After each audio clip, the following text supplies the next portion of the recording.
हर हर महादेव। जय श्री शंकर। भगवान भोलेनाथ आप सभी की मनोकामना पूर्ण करें। आइए जानते हैं भगवान भोलेनाथ पे क्या चीज़ चढ़ाने से क्या क्या फल मिलता है। सभी चीज़ों का जो भी फल मिलेगा आज हम बताएंगे। शिवलिंग पे दूध अर्पित करने से आरोग्य की प्राप्ति होती है।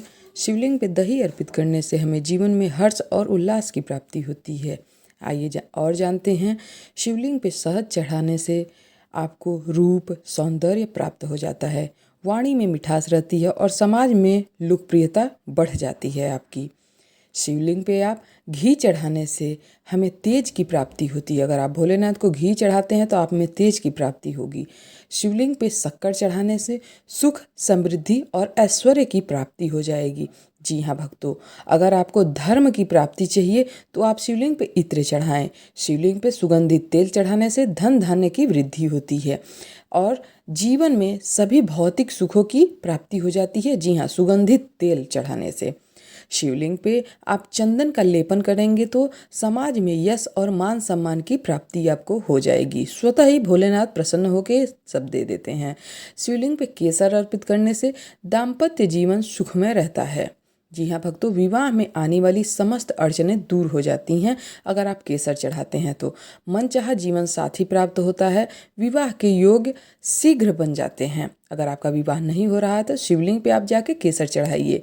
शिवलिंग पे भांग चढ़ाने से हमारे समस्त पाप समस्त बुराइयां दूर हो जाती हैं। शिवलिंग पे आंवला तथा आंवले का रस चढ़ाने से दीर्घ आयु की प्राप्ति होती है। अगर आप लंबी आयु चाहते हैं तो ये चढ़ा सकते हैं। शिवलिंग पे गन्ने का रस चढ़ाने से समस्त पारिवारिक सुखों की प्राप्ति होती है। परिवार के सदस्यों के मध्य में प्रेम बना रहता है अगर आप गन्ने का रस चढ़ाते हैं तो। जी हाँ, भोलेनाथ पे आप गेहूँ चढ़ाएंगे तो वंश की वृद्धि होती है, योग्य संतान की प्राप्ति हो जाती है तथा आपकी संतान आज्ञाकारी होती है अगर आप गेहूँ चढ़ाते हैं तो। शिवलिंग पे चावल चढ़ाने से धन और सुख समृद्धि प्राप्त हो जाती है। ऐसा कोई चीज़ नहीं है जो भोलेनाथ को ना चढ़ाया जाए। बहुत कम ऐसी चीज़ें होती हैं जो भोलेनाथ को वर्जित होती हैं। शिवलिंग पे तिल चढ़ाने से पापों का समस्त रोगों का समस्त नाश हो जाता है। शिवलिंग पे जो जौ अर्पित करता है वह सांसारिक सुखों की प्राप्ति करता है। भगवान भोलेनाथ की बेल पत्रों से पूजा करने से सभी संकट दूर हो जाते हैं। आपकी आंख के सामने आप किचन में जितने भी सामान दिख रहे हैं अक्सर सारे भोलेनाथ को चढ़ा सकते हैं। भगवान भोलेनाथ को दुर्वा से पूजन करने से दीर्घ आयु की प्राप्ति हो जाती है।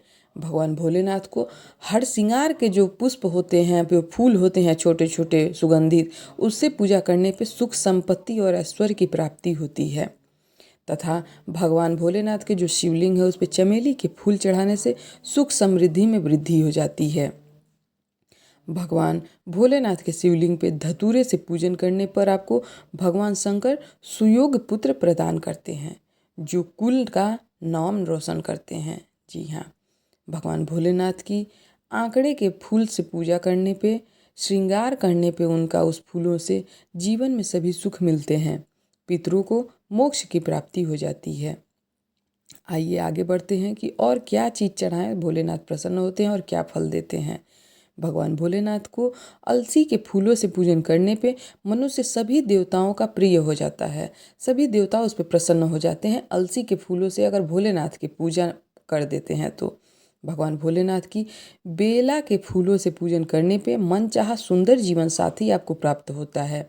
जी हाँ, जिनके सुंदर जीवन साथी चाहिए वो बेला के फूलों से पूजा करें।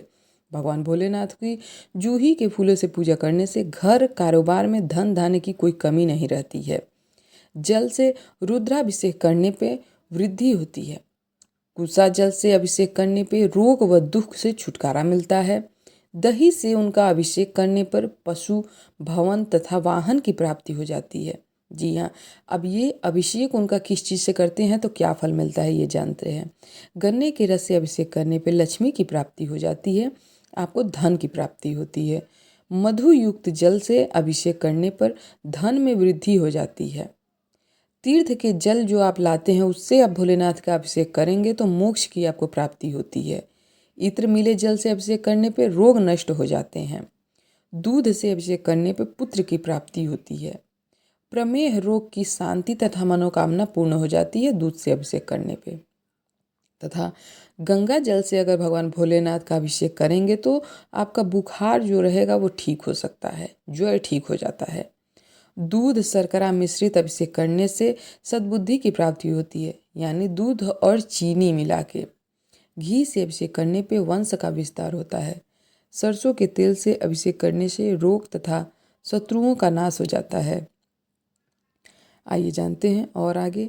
शुद्ध शहद से रुद्राभिषेक करने से पाप क्षय हो जाते हैं।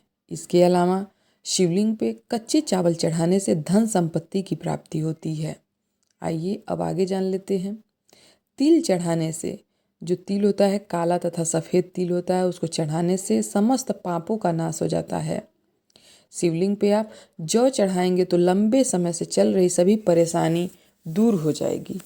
शिवलिंग पे गेहूँ चढ़ाने से सुयोग्य पुत्र प्राप्त होता है और वह आपकी सेवा करता है। शिवलिंग पर जल चढ़ाने से परिवार के किसी सदस्य का तेज बुखार कम हो जाता है और यही मान्यता है कि शिवलिंग पे दूध में चीनी मिलाकर चढ़ाने से बच्चों का जो मस्तिष्क होता है वह तेज हो जाता है।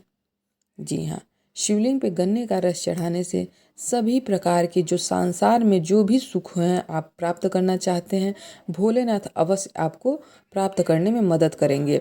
शिवलिंग पे गंगा जल चढ़ाने से मनुष्य को भौतिक सुखों के साथ साथ मोक्ष की भी प्राप्ति हो जाती है। शिवलिंग पे शहद अर्पित करने से टीबी या मधुमेह यानी शुगर की जो आम बीमारी हो गई है उस समस्या से आप राहत पा सकते हैं शहद चढ़ाकर। शिवलिंग पर गाय के दूध से बना शुद्ध देसी घी चढ़ाने से शारीरिक दुर्बलता जो होती है उससे मुक्ति मिल जाती है। शिवलिंग पे आंकड़े के जो फूल होते हैं वह चढ़ाने से सांसारिक बाधाओं से मुक्ति मिलती है और मोक्ष की प्राप्ति हो जाती है। भगवान भोलेनाथ अत्यंत प्रसन्न हो जाते हैं। शिवलिंग पे समी के पेड़ के जो पत्ते होते हैं उनको चढ़ाने से सभी तरह के दुखों से मुक्ति प्राप्त हो जाती है। जी हाँ, जो समी के जो पत्र होते हैं वो भी चढ़ा सकते हैं। उपरोक्त कार्य जितना हम आप लोगों को बताए हैं यह सोमवार, त्रयोदशी, शिवरात्रि या श्रावण के मास में अथवा नित्य करेंगे तो आपको भोलेनाथ अवश्य लाभ देंगे। आप प्रसन्न होंगे, आप पे प्रसन्न होकर आपकी जो भी मनोकामना है पूर्ण करेंगे। भगवान भोलेनाथ आप सभी की मनोवांछित फल पूर्ण करें। हर हर महादेव। जय श्री शंकर। वीडियो पसंद आए लाइक शेयर करिएगा। कमेंट में हर हर महादेव लिखना ना भूलिएगा। चैनल पर नए सब्सक्राइब